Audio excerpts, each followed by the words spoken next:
first slide that you guys had from yesterday. That's the chapter. And then new slide for today. All right, so we have our objective to reach China and the lucrative trading ports in India. But geographically, there's a problem. The easiest way to do it is over land. And in order for us to do that, we've got to go through Turkish territory, which is going to raise the prices dramatically. So, a guy named Prince Henry, who's actually the Prince of Portugal, decides he's going to try going around Africa. Of course, it's a really, really long journey. The problem with long journeys and sea travel is that everything you bring with you has a shelf life. So any food you take with you is going to go bad. Now, how many guys ever played Oregon Trail as a kid? You guys know what Oregon Trail is? Oh my goodness. I had a feeling that you probably didn't, because this is old. This is what we played whenever I was in grade school. Alright, so this will totally not work as an allegory, so never mind. Alright, how do you guys ever been on a road trip? Right? Whenever you stop for gas, what do? Get out. Yeah, you get out, go use the bathroom, get some snackies, right? Why? Can't you just take snackies with you? You can, really boring, right? I mean, sometimes you just need a snacky, right? Here's the thing. This is like the mother of all road trips, right? You're going to be gone for months. So no matter what you do to the food, it's going to go bad eventually. And not to mention, you physically can't carry enough to get from point A to point B. So, how do you restock? How do you get more food?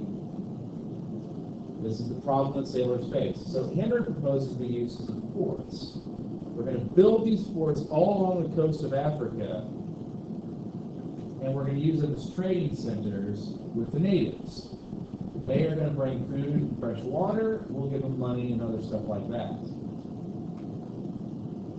Now, the thing of it is that the money is of limited value. Some places it's going to be valuable, other places not as much. So you're going to find other goods are going to be exchanged as well. One of the things that people really, really like is guns. And they're going to change the warfare in Africa quite a bit.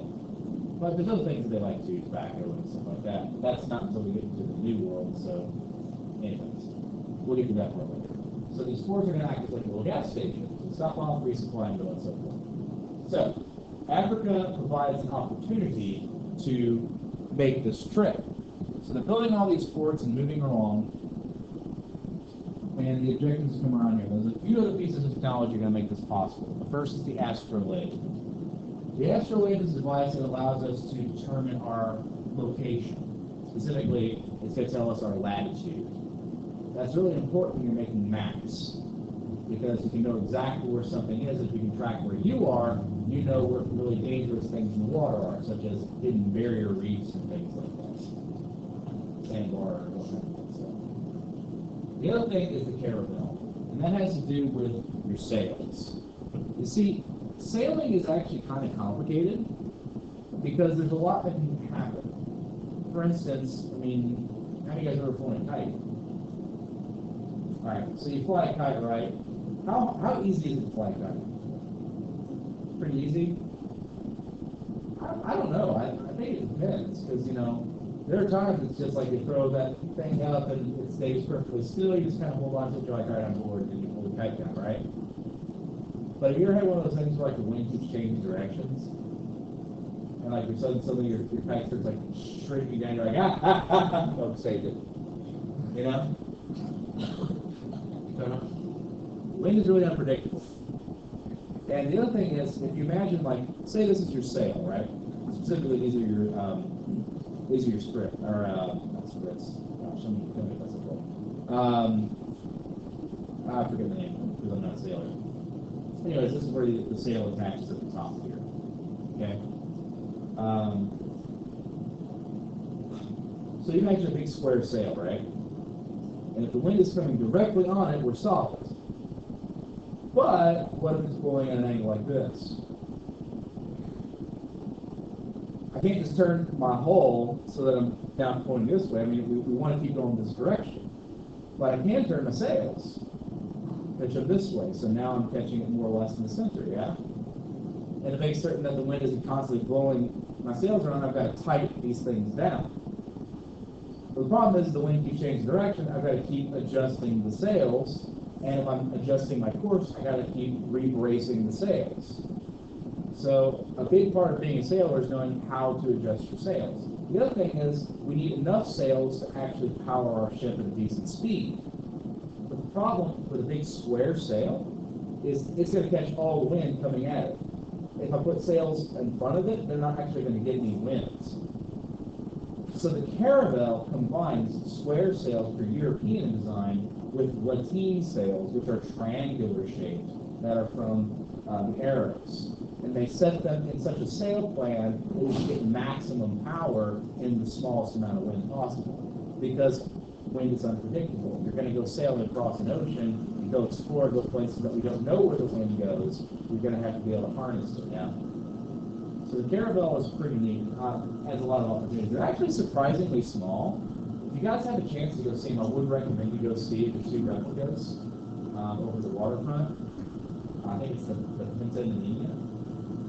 And like they are surprisingly small when you think about things living on this for months on end. But I mean, there and again, you know, it's small enough that it can go other places. The bigger the ship, the more limited it is. Because if you think about it, waterways can be restricted. You know, one of the biggest things you have to worry about in a sailor, not only your speed and wind and everything else like that, but how deep the water is underneath you. So they had these things called sounding bars, where they would basically take this heavy lead weight, or sounding lead, excuse me, and they'd fling them over the side. When they hit bottom, they would end over end them and basically measure how deep it was beneath them in fathoms. What's kind of neat too is they could actually attach beeswax to the bottom of them, so when they cut the bottom, they could pull it up and whatever's the ground would stick to it. So if it was just this big, like, impact, it meant that there was rock beneath you. Or you pulled up like bits of shell and sand and whatever, it would tell you that there's sand and shell underneath you. And that helped determine something about the water which I don't understand. I don't remember why that matters, but it does. So the point is, it's pretty complicated to do this. It's not just like, let's just look at this thing. Like, you got to be a little bit crazy to be a sailor. I think most people in the Navy would admit that that's pretty much true today as well. But anyways, here's 3 explorers you need to know. And so, I just asked you these questions on the quiz, so you know. But Prince Henry the Navigator is the guy who suggested going around Africa. Bartolomé is the guy who actually bathed around the Cape of Good Hope, takes to the halfway point. And then Vasco da Gama successfully reached India after 10 months. Now, just part of this way. 10 months one way. So it's 20 months there and back again. So about 2 years. So if you're a sailor on one of these sailing ships, you're committing 2 years of your life being away on a job. Okay? So, you know, it's no wonder that sailors sort of developed their own culture because they were constantly away. And the other thing about sailors is they were known for partying pretty hard when they got back. Because the thing of it is, sailors aren't paid until they get back. After everything is sold from the cargo and all the money is made, you made all the money that you were owed. So imagine earning 2 years' pay and it is being given to you in one lump sum. Right? The average American family brings in around, say, 50 grand. it's roughly between 40 and 60, give or take. So 50 grand. Imagine getting $100,000. There you go. What would you do with all that money? All right, let's be honest. Probably be really tempted. I'm going to go buy all the things, yeah? Go on a shopping spree. I'm going to go have a good time. Now, what's the smart thing to do with that money? Right. Maybe invest it, try to keep your money going, things like that. But here's the thing is, young men are no smarter today than they were 200, 300, 400 years ago. One of the things you see happen with almost every young guy is they get themselves a quote-unquote real job, they get their first big paycheck, they start blowing money on stupid crap. I knew a guy, first big paycheck he got, brand new Xbox, giant screen TV, and new speakers all in one trip to Best Buy. Right? Yeah. I mean, when you have a disposable income, right? The thing of it is,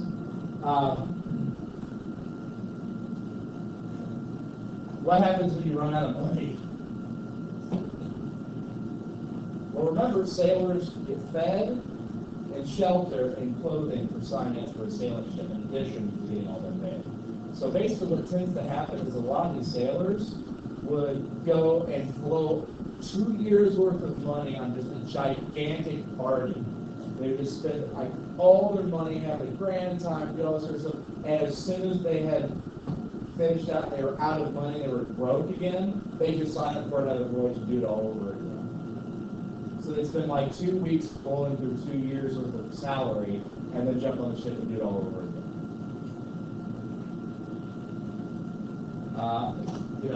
There are many different sailor songs where they would sing the song is actually really important to sailors in a lot of different reasons. One is it kind of is their way of telling stories and sort of having a grand old time, talking about what it was they liked and disliked about their lives.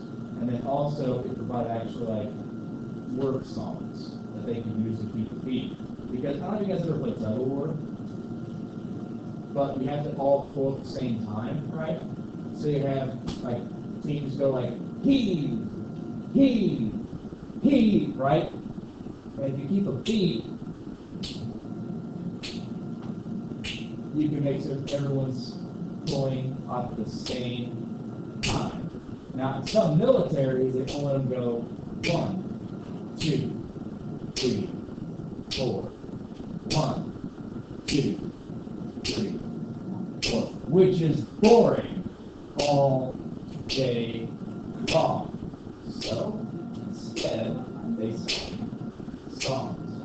Sam's gone away aboard a man of war. Sam's gone away aboard a man of war. Brave work, me boys, brave work, I say. Sam's gone away aboard a man of war. I wish I was a captain aboard a man of war. Oh, Sam's gone away aboard a man of war. Brave work, me boys, brave work, I say. Sam's gone away aboard a man of war. I wish I was a pirate, I'd sink your man of war. Oh, Sam's gone away aboard a man of war. Brave work, me boys, pretty work, I say. Sam's gone away aboard a man of war. And they use songs for all kinds of different purposes. Like I said, there's work songs. There are songs for just having a good time at the place where sailors meet, usually what's sometimes called a forecastle or castle. All kinds of different things. And these are called shanties, sea shanties. And some of them are pretty infamous today. What we do, the drunken sailor, blow the man down, all kinds. And the ones that are not as well known. And what's interesting, a lot of them for the British Navy were Irish in nature, and they've been kind of redone and repurposed and are still popular in a lot of ways. Questions? Yeah, I bet you guys know what that. Anyway, But I mean, this type of thing was useful as well as kind of entertaining. That particular song, Sam's Gone Away Aboard a Man of War, one of the popular things to do is have people, while they're in the line, make up verses for us as they're going along. So like they call out people like, call by first name, such and such is in a barrel aboard a man of war or whatever. And they just kind of make up stuff. And there's actually a game you can play with it where everybody who's singing it takes turns and has to come up with a new lyric to keep the song going. And if someone fails, doesn't come up with a lyric fast enough, then usually there's a penalty. For instance, the sailors like to drink alcohol. They have a reputation for drinking alcohol. And so when they played this game at a bar, whoever screwed up the line first had to buy everyone else a drink. And so you can imagine people got pretty good at this pretty quickly. There are some notorious gamblers and things like that as well. But, and by the way, there's actually a reason for that too. On board a ship, the hull is constantly doing this, right? So you're constantly moving. You guys ever been on a boat? You ever got feeling you're getting a little bit seasick? Eventually you get used to that. And what's causing that is your equilibrium is being thrown off.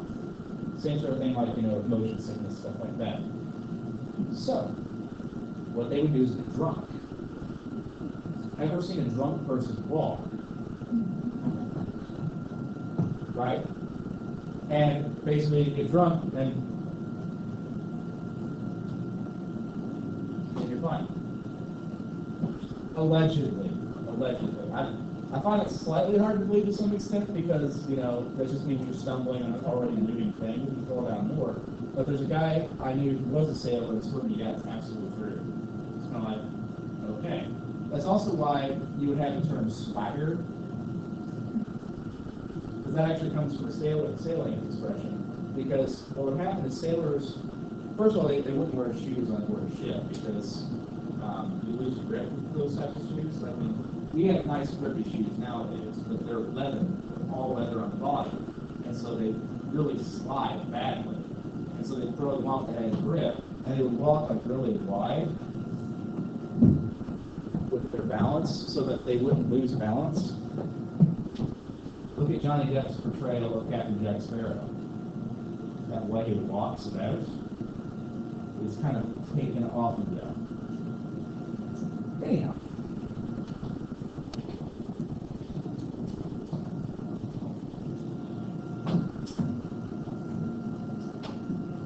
So, Christopher Columbus was trying to reach China, and he discovered America. He discovered America sort of like the old lady who ran into a Buick yesterday on I-65 and discovered the other car. It was sort of an accident. And the big thing about the mutiny was actually because people thought that there was nothing here. So let's just say, hypothetically, the Americans don't exist, right? This is just a big ocean filled with China. If that's the case, keep sailing, you would have run out of supplies pretty halfway there. But Columbus insisted, no, the Earth is smaller than that. And so kept pushing, and his men were getting more and more desperate because if they ran out of supplies in the open ocean, everyone's going to die. And that was a very real fear. Not to mention there are things out in the land called doldrums. Doldrums are places where there's absolutely no wind. So if you get one of those and you're on a sailing ship, you're kind of screwed. True story. During Magellan's voyage, one of the ships got lost, ran into some doldrums, and only like 2 people on it survived. And the way that they survived was by resorting to cannibalism. So, not exactly a lifting prospect. So Columbus's men were getting ready to kill him and steal the ship and sail back home whenever they found land. So that was really kind of a godsend for Columbus. It just turns out that he wasn't anywhere near what he was hoping he was going to be. So his discoveries prompted this huge surge to try to colonize the quote-unquote New World.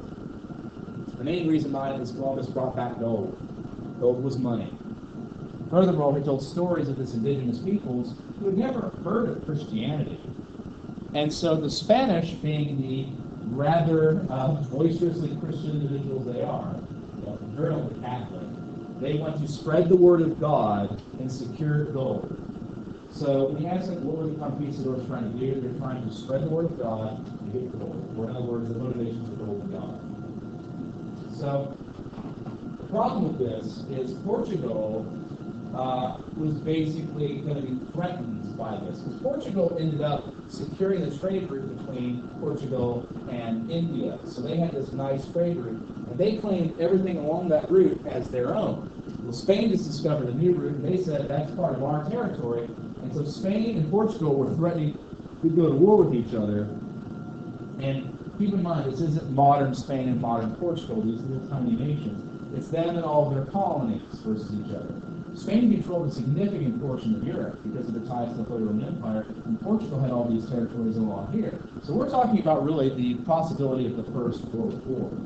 So in order to keep this giant war from happening, Pope Alexander VI stepped in and drew up a line where the eastern portion was going to go to Portugal and everything west of this line would go to Spain. Now, Portugal complained and said that's too much for Spain, so the line was moved in 1494, and this treaty was signed. It was called the Treaty of Tordesillas.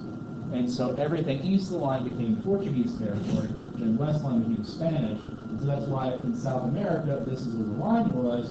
Brazil is Portuguese, as they speak, and everything else is Spanish. So it's this kind of legacy effect. From that point on, we're going to have a large movement of people, places, things, and ideas between the old world and the new world. The new world is going to contribute things like potatoes, chocolate, peppers, as well as peoples over this area. Not to mention the complete influx of gold. Now, on the opposite side, we're going to have the transfer of diseases like smallpox. We're going to have the transfer of people settling in this area, and also being forcibly settled from Africa due to the transatlantic slave trade. So we're going to have a lot of exchange going on here, and a lot of things changing because of it. So if we look back to what we did yesterday, looking at breakfast foods, seeing how our culture has been influenced by this exchange of stuff, it's quite a lot of stuff actually going on here. Even certain animals, horses didn't exist in the New World, so the Spanish brought them with the conquistadors, and now we have wild horses and things like that. It became a very big part of certain Native American tribes, and so, it really does have a major effect in the long run. That's what an astrolabe looks like, by the way. I keep wanting to buy one, but I never really warrant buying an astrolabe for obvious reasons. But there's some pretty cool replicas of ones you can find. There are these discs that you can hang from a chain, and these arms you can actually line up with the astrological symbols on them and find your exact location using latitude. If you can do the math. It's just a little bit of basic trigonometry, I believe. So some other changes, things going down, other ways to try to find a Northwest Passage. Vasco da Gama led an overland group that was led by natives to try to find this other ocean that they were talking about, and was the first to actually see the Pacific Ocean. However, credit for naming it was from Magellan. He actually was successfully able to navigate around this passageway through the tip of South America, what's known as the Strait of Magellan, all the way around, back around Cape Canaveral and back to Spain. So he was the first to successfully circumnavigate the world. However, one thing about that is he himself never made it back to Spain. He actually died in the Philippines. And I think of like the 6 or 7 ships he started off with, only one made it back. But even with the loss of ships and men, the stuff they brought back, the spices, more than paid for the rest of the lost ships. So that's how much money we're talking about. One ship can pay for all these other ones. That's actually one of the reasons why pirates operated the way they did. Piracy became a huge problem in the 17th century, mid-17th century to late, or early to mid 18th century, I mean to say, because of the huge amounts of gold and everything coming back over. not to mention other goods and things like that. But Mediterranean pirates have been operating for centuries, and in some cases, it was more beneficial for them to steal everything on board and leave the rest of the crew alive and let them take the ship back, because then basically it wasn't as big as of a concern. Anyhow. But the voyage took 3 years and ended up proving the size of the earth and that it was indeed possible to sail all the way around the world to China. You know, Columbus did have the right idea. There was just too much land in the way to make it really a pragmatic response. But it didn't really matter because these new lands provided a lot more economic incentive than trade to China necessarily, especially once they started growing sugar. The sugar trade is going to boom during this era and result in a significant amount of money coming back to Europe. In fact, Spain becomes so wealthy from this exchange that they end up neglecting their own economy. They just rely on more treasure coming into the economy, and that causes Spain to collapse. The Spain reaches its most powerful state in the mid-16th century, and they become the power that everyone else wants to be like. Eventually, they're going to lose that power over the next 100 years or so to England. And so England's going to kind of emerge as a world power because, although it's going to be subtle and take time, the main power of England's going to be their navy, and that's really going to benefit them quite well. Anyhow, these are a few things that are going to contribute, though, to this Columbian exchange, as we call it. Now, another thing that's going to happen in Europe, though, is introduction of crops such as corn and potatoes are going to cause the population of Europe to boom because they're more reliable. Wheat can go bad. There's a lot of problems that can come from it. Also, it's not a fully, it's not a complete nutritional supplement. Like, for instance, you can't just eat bread and survive. I mean, you need other stuff in addition to that. If you have potatoes and butter, that in there, like mashed potatoes and butter, is actually enough for a meal. Like, you will have all the nutrients you need to survive. You know, you probably won't want to do that for very long because, you know, it gets really boring really fast. And indeed, most Europeans didn't really like potatoes when they first came over because they thought it was bland and kind of flavorless. That being said, that's not going to stop them from being widely used and are going to increase the amount of nutrition available to Europeans. That will cause the population to spike over the next few hundred years, and it's going to more than triple. So, food equals people. Remember that. More food, more nutrition equals more people. By the way, the other important side of this is disease. With more nutrition, we have an end to certain diseases. So that's something that was also going to be very, very, very important. As people live longer, not just more people being born, but surviving into old age. Not to mention, there was really no attempts to limit families. This is something that's, I think, a modern concept we have, is that, you know, people have so many kids and they stop. That doesn't happen in most of history. Most people continue to have children until they're physically unable to do so. Which is also why, you know, it wasn't uncommon for women to have anywhere from 10 to 30 children. Now, that being said, families are often limited in size because many of those children died of disease and things like that. That's one thing I thought was kind of funny is, like, what's that, you know, what was that one TV show before that one guy was like the Westinghouse sisters? Yeah, right. Yeah. I was like, why is that like a show? Because, like, I remember growing up with kids that they were like number 17 and 20 and so on and so forth. Gigantic families. It's like, yeah, that was just like, you know, Paul, my friend next door. Why is this such an important thing? It's like, oh, it's so weird. People have lots of kids. Like, this is kind of historically the norm. The whole idea of we're not going to have children because we don't want to was like incredibly foreign and weird and strange. Like, people could be admitted to mental institutions for that. It's like, clearly you're insane, but I know what we're actually feeling. Different times, folks, different times of people. It's actually something called zeitgeist, the spirit of the times. Things that, would just be expected. Yeah. And the last sentence, it says, however you say his name. Credited, that's what that's supposed to say, sorry.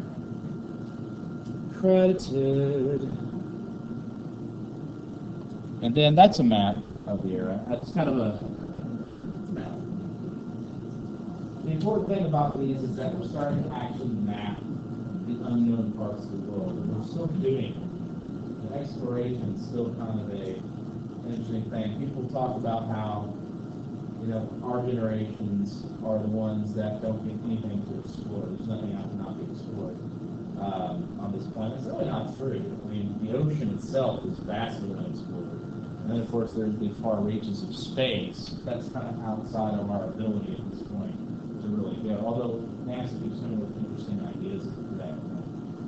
But this is kind of like, it's a brave new world, at this point. We've got all kinds of stuff going on, and it's time for adventure. People will move to these supposedly unsettled frontiers to go start a life. And the potential for making a great deal of money is there. Like, if you don't have a lot of options, going to the frontier is a solid way of getting stuff. One of the ways that a lot of governments encourage people historically to move to the frontier is they give them free land. Land equals the chance to make money, to make a living for yourself for free. This would be like someone saying, hey, we're going to give you a business that's worth $1 million. Go to town. If you succeed at it, you thrive at it, you're successful, I mean, you can be incredibly wealthy. It's given to you. But the side effect of that is, yeah, I'm going to give you that business, but there's also mutant laser raptors, which kind of hang around the exits of the factory, and they might kill all your workers, so you got to be careful about that. Oh, and by the way, there's also diseases that, if you cut yourself on something, you'll probably die of a terrible disease. So there's all the dangers, too. So, I mean, we're talking that there's a lot of potential, but there's a lot of danger as well. And that kind of mysticism almost is kind of drew some people to go to frontier in the first place. So, anyway, that's the thing, guys. We'll stop the recording there. You guys get to go listen to me sing again if you want to.